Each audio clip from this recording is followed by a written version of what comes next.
David Stearns spoke to the media for the first time this spring, and already an injury to Francisco Lindor, but also news that Juan Soto is moving to left field.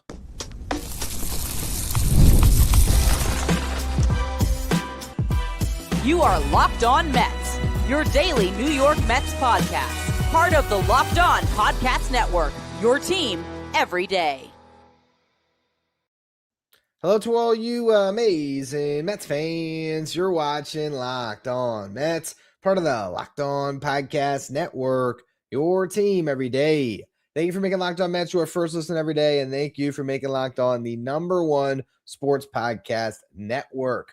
On today's show, figured I would go live because we got a couple of big news items from David Stearns as he was going through all of the latest for the New York Mets. The biggest one, Francisco Lindor, has a hand injury. We'll talk about that in the first segment. Second segment, we'll talk about Juan Soto moving out to left field. And then the final segment, I'll go through some other notes from Stearns and also a little minor trade that the Mets made today. Before we get to any of that, though, I'm your host, Ryan Finkelstein. I've been covering the New York Mets on this show since the 2019 season. This is the #1 daily podcast on the New York Mets. If you want to find some of my written work, you can do so over at justbaseball.com, where I work as the editor-in-chief. So the biggest news is that Francisco Lindor is hurt. Now, this is not an injury that is at this time jeopardizing opening day, but David Stearns basically explained that there is a stress reaction to Francisco Lindor's hamate bone in his left hand. Now, this is the same injury that we saw Francisco Alvarez have last year, where he needed to have that hamate bone removed. It's essentially like I don't know, like the appendix of the hand. Like it is a bone that you don't necessarily need, but it can break, and a lot of times it'll break for a catcher or a hitter, and they have to just remove the bone. They then have to rehab the hand, but it is a 6-week timetable to play, not just to get better, to actually be ready to get out on the field. So at this moment, the Mets are saying that Francisco Lindor is not at risk of missing his opening day start, but 6-week injury, 6 weeks of spring training, any setback, and he's not going to be available for the beginning of the season. Now, this is not something that you should be concerned about when it comes to the Mets shortstop position for the 2026 season. This is not an injury that's going to keep popping up. You could be worried about, okay, well, how is Francisco Lindor? Let's just say 6-week timetable. He hits it exactly. He's starting at shortstop on opening day. Great. Not having spring training for a guy that's been a slow starter the last couple of years. Actually, I don't remember how slow of a start he had last season. It might have just been like the first week. And then I think he had a kid and then he just like went on a tear, if I remember 2025 correctly. But we know 2024, it was a brutal beginning of the season. So not having a spring training, I'm more concerned about how Lindor's going to hit early this season than his availability. But also this gets back to a topic that I discussed on the show today. And I love having the Locked On Mets insiders who I can send the text updates to that are always going back and forth with me. And of course, I already got a text message from one of you saying, you had to mention something about Francisco Lindor being healthy and the lack of depth the Mets have in the organization at shortstop. And then, boom, here we go, Lindor injury. It's not me. It's not my fault. But this is something that I talked about today because when I was grading the Mets offseason on this morning show, I discussed how the Luis Robert trade, not that I knocked it too much for having to include Acuna, because I think in a vacuum, I make that trade 10 times out of 10. That there is a lack of organizational depth right now at shortstop. You traded the two guys that were coming through your system that were big league ready or close to at short. Acuna was a big league ready shortstop. Was he a big league ready hitter? Will he ever be an above average big league hitter? Time will tell, and he'll get the opportunity to prove us wrong out in Chicago. But with the Mets, yeah, he might not have been slated for an everyday role. But you knew that if at any point Francisco Lindor went down, you had an above-average shortstop that you can plug in there and just keep your defense afloat. The Mets don't have that right now. Now, David Stearns mentioned Vidal Brujan. He mentioned the guys in camp. I think he said, Gabe Kessinger, Jackson Clough. Look, if Jackson Clough gets the opening day start for the New York Mets, there is an issue. And so, yes, the Mets have guys, and one of those guys would have a much better chance to make the team as a backup shortstop on the roster, a defensive replacement.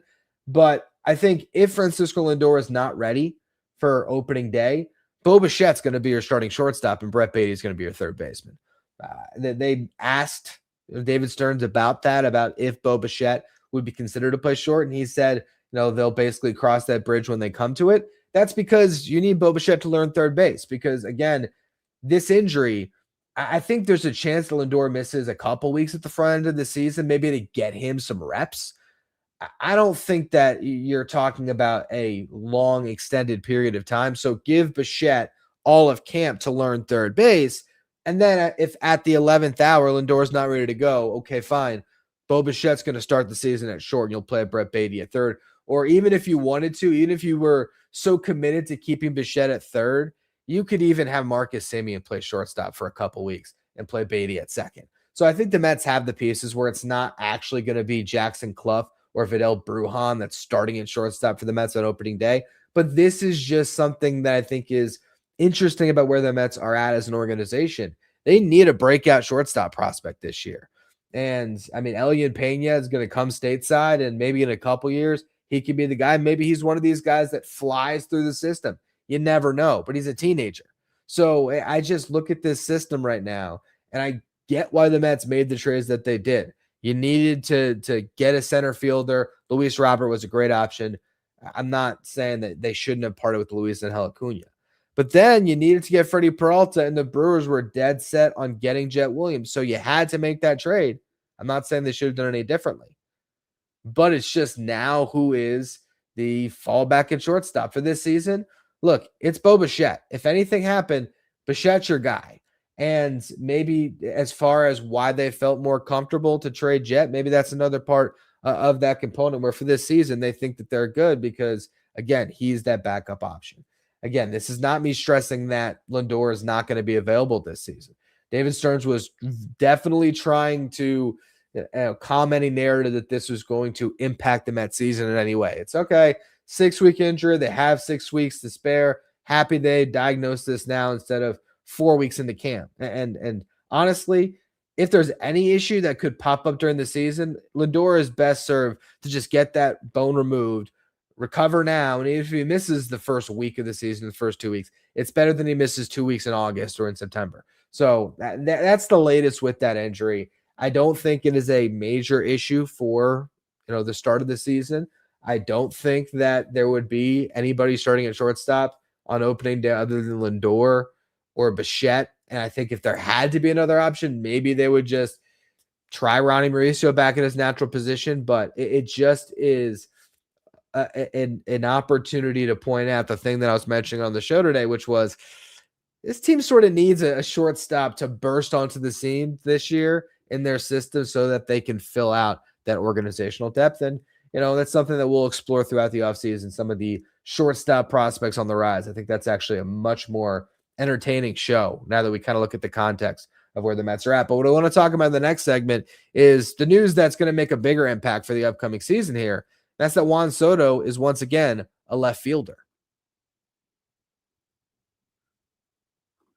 Today's episode is brought to you by TurboTax. Tax season doesn't have to take over your life. This year, TurboTax is making it easier than ever to just hand things off and move on with your day, because with TurboTax full service, you can have your taxes done for you by a trusted local expert, start to finish, without the stress or the guesswork. Instead of spending hours trying to figure out forms, you can meet with a local TurboTax expert in person or connect online, and they're going to handle everything from you. W-2s, self-employed forms. I know personally I'm all self-employed for my job, so it can be a pain to figure out all my taxes and figure all the deductions. But with TurboTax, I just upload my documents, go about my day, and they give me updates as I am going along, as they're going along right in the TurboTax app. It was a huge time saver for me. I'm already done with my taxes. For a limited time, you can have your taxes done too by a local TurboTax expert for just $150 all in. If a TurboTax expert didn't file for you last year, all you have to do is file by February 28th. Take the taxes off your plate, get back to your life. Visit TurboTax.com/local to book your appointment today.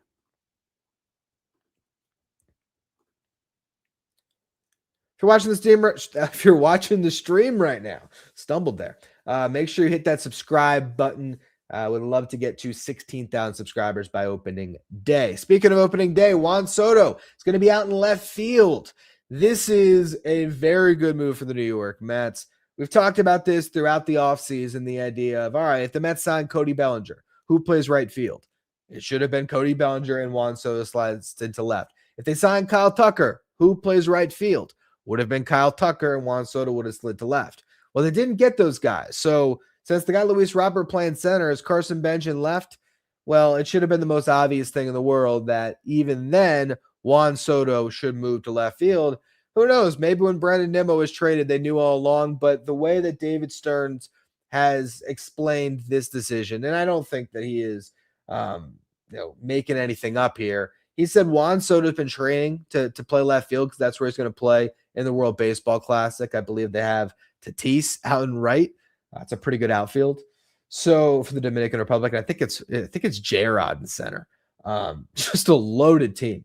But because Soto has been training to play left field anyway, he was talking to Carlos Mendoza, and it didn't make sense to move him back and forth between left and right during spring. And once you start to have the dialogue, and once the superstar brings it to you, then you can kind of work your way through it. I know some will say, oh, well, obviously they were doing this. That just makes all the sense in the world.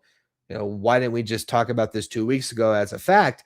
The thing is, when it's Carson Benge and Tyrone Taylor and MJ Melendez and Brett Baty competing for a job, typically with the star player, there's just the fact that you're going to be differential to the guy that has the $765 million contract.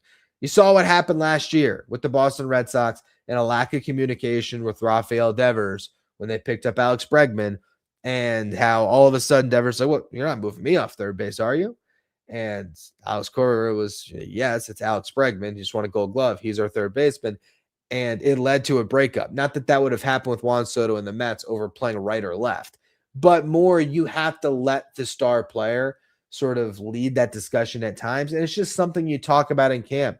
So you get to, Juan Soto reports, they're going back and forth, and Carlos Mendoza and Soto have a discussion about it. And as you're fleshing it out, it just makes sense.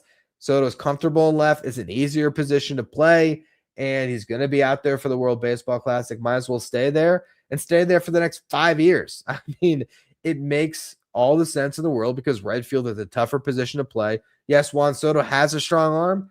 That strong arm's going to play up even better in left than it does in right. And Carson Benge has a much better arm. Carson Benge was drafted technically as a two-way player. Granted, I think it was announced when the Mets first spoke about the pick that they wanted him to focus on center field. But in the very beginning, Carson Benge went into the draft intending to remain a two-way player. And then again, it just made sense for him to focus on one the same way Nolan McLean focused on one now and had an incredible leap developmentally when he focused just on pitching. So you have a former pitcher that brings that arm out to right, a guy that is athletic enough to play center field. This is going to make the Mets defense that much better. Obviously, Carson Benge still has to win the job to be the starting right fielder. But even if he doesn't win the job on opening day, the plan is at some point Carson Benge is going to be starting for the New York Mets this season, and he will be starting out in right field. If he doesn't break camp, you have a couple options. Tyrone Taylor just gives you elite defense, and you go with Tyrone Taylor and Luis Robert and Soto, and you just focus on that side of it, which with the offense the Mets have built, assuming Lindor is there, that wouldn't be the worst outcome. The other thing they can do is they can still play Brett Baty out there. They can still play MJ Melendez out there. I know both of those guys would be better suited to play left than right, but Juan Soto is better suited to play. I said Soto weird there. I just had to acknowledge it. But Juan Soto is better in left than he's going to be in right. So when you have such a low bar defensively that Soto set last year, it's not that hard for MJ Melendez or Brett Baty to meet that. I know the Mets expect that Soto is going to play better defense this year. Awesome. He can do that in left. And if you have a subpar right fielder for a little bit because you're waiting for Carson Benge and you're sort of doing all right, we're going to have Brett Baty play 6 innings in right field, and then Tyrone Taylor is going to come into the game. And depending on how you want to play it in the matchups, maybe Brett Baty is coming into second or he's going to third. There's a lot of ways the Mets can play it. And even if Lindor wasn't there and Bichette's at short, you still had the flexibility with this roster where, let's just say Lindor's not there and Benge doesn't break camp, right? So your team looks a little bit different than we expected. All right, well, in right field, you can still start Brett Baty. You can play Bichette at third, play Bichette at short, and you can play Ronnie Mauricio at third base. And Mauricio can break camp and be the stopgap. They also could just, again, play Mauricio at shortstop as well. So there's a lot of ways the Mets can go about it. This team has a lot of versatility to it. There's a lot of ways that Carlos Mendoza can write out a lineup card. And so I think having Juan Soto in left field only stands to benefit this team is the bottom line. And they figure out the right field competition as they get going. The final segment, I want to move on to just a couple of other notes that we had from David Stearns. And we'll also talk about a little minor trade the Mets made to pick up a new left-handed reliever.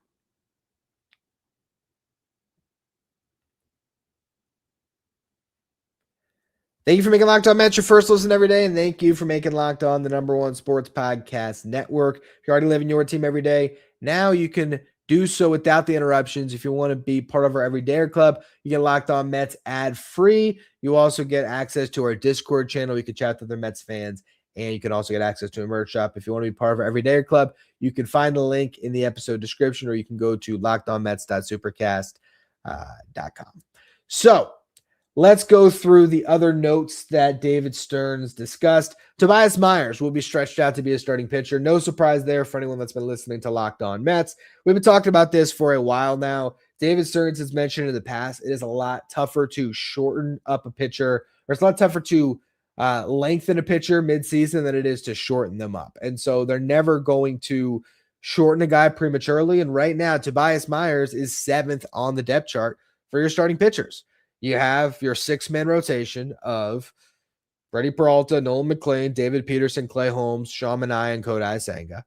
And then it's Myers. And I've talked about this before, where Tobias Myers is sitting in that Tyler McGill sweet spot over the last couple of years, where you go into camp 7th or 8th in the depth chart, and by opening day, boom, you're in the rotation.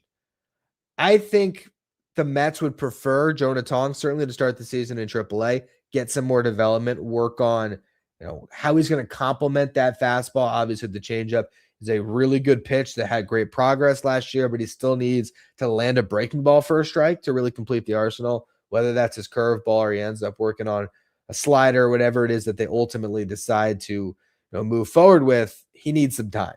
Christian Scott's coming off a year layoff, so he could use some time in Syracuse to get his legs under him at the start of this season. Tobias Myers is the ideal 7th starter right now, where if somebody goes down and you want to do a 6-man rotation, he's there, or it fits the bulk relief role that the Mets likely intend for him to have this season, where you don't have him penciled into the rotation, but if Kodai Senga is there and Kodai Senga needs an extra day, Tobias Myers can be rested up for a spot start and then go right back to pitching out of the bullpen if you have off days that allow you to not have a 6-man rotation for a bit while still holding Kodai Senga, as we've seen over the last couple of years. So makes all the sense in the world that Tobias Myers will be stretched out. I think right now he's the first man up if somebody goes down. And as far as a 6-man rotation, David Stearns just kind of laughed at the question of if the Mets are planning to go 6-man. He said right now they have 6 guys who are healthy coming into camp, but it's spring training. Last year they had probably 9 guys that were healthy going into camp, and they only had 5 standing by the time they got to opening day, it felt like. So this is just one of those things, right? You see what happens throughout spring training. If you actually make it through and that 6-man rotation we've talked about is all there, you had a great spring and you're in great shape heading into the season. Likely things happen, and I wouldn't be surprised at all if it's a 5-man rotation that's including Tobias Myers going into opening day, because that's just the reality of pitching. So that was the latest there. What other notes do we have here from David Stearns? 6-man rotation, Tobias Myers. That was about it. That was about it. The other news of the day is just the trade for Brian Hudson. So Brian Hudson, a 6'8" lefty, 28 years old. He was with the White Sox. He was recently DFA'd, so this is essentially a waiver claim. The Mets trading cash to get Hudson. Hudson, though, had a great season in 2024 with the Brewers. He pitched in 43 games, a little bit of a longer relief role as he pitched 62 in the third innings, had a 1.73 ERA and he struck out about a batter per 9. So a really solid stretch. Throws strikes, or at least he did that season, and that's why he had all the success. Last year, the strikeouts actually ticked up a little bit for him, but it was only 15 innings of work split between the Brewers and then the White Sox. Yeah, it looks like with the Brewers, he actually was brutal with command as I dive a little bit deeper. The ERA wasn't terrible, 4.35 in 12 games, but he walked about 22% of the batters he faced. That is awful. Went to the minor leagues, eventually was with the White Sox. Again, the strikeouts were up last year for whatever that's worth. Limited sample size again, but not bad. I'm curious to look at the minor league numbers real quick and see if the strikeouts were also up there. Let's see. AAA.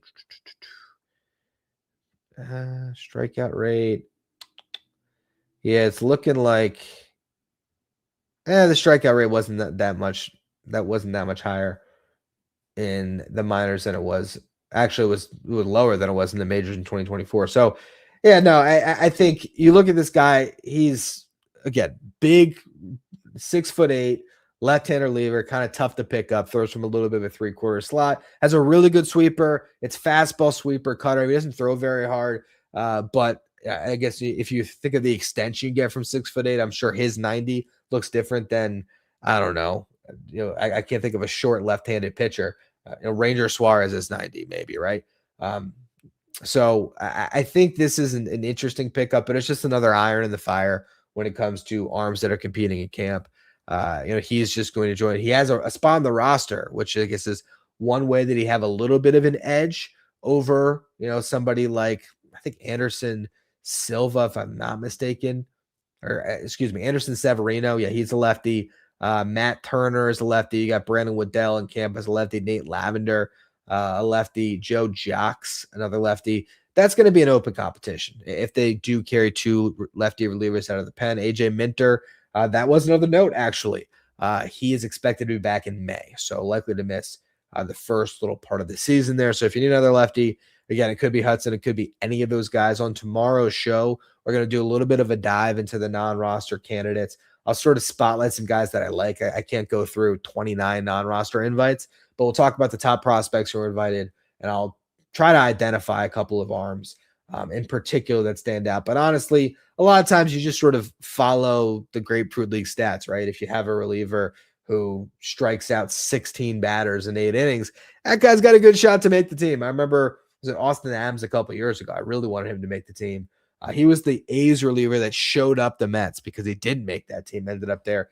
Did pitch pretty good, but regardless, you look at where the Mets are at, they're going to make a bunch of these minor transactions or trades throughout spring training, grabbing an arm here and there as they try to figure out what the bullpen mix is ultimately going to look like. But with Minter, likely not going to be there in the beginning of the season. All the lefties that are in these competition, they got a little bit more of an inside track than the righty group, where you still have Huascar Braziban, you have Tobias Myers, who can certainly be in the bullpen.